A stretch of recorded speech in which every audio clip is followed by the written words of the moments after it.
फेल्टिङ नै गर्ने कर्सको लागि फेल्टिङ गर्छ हैन सामान पनि हाम्रो स्याम्पल हेर्नु चाहिँ पर्दैन है सबैजना कसको लागि कुन कलरको हुने त्यो 50 ग्राम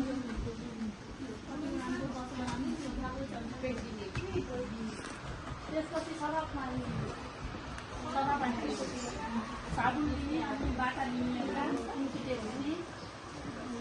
सबैको व्यवस्था गर्ने हामी एउटा सफा टेबलमा गएर त्यो सामानहरू राख्ने त्यसपछि कसैको प्याटर्न काट्ने प्याटर्न काटिसकेपछि त्यो प्याटर्नलाई नै टेबलमा लिएर राखेर रोपेको ऊनलाई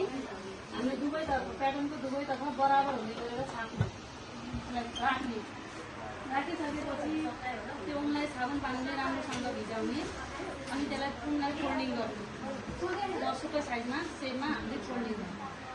त्यसपछि त्यो सबै सकेपछि त्यो पक्सलाई झुलमा राख्ने झुलमा राखिसकेपछि डोरम्यानमा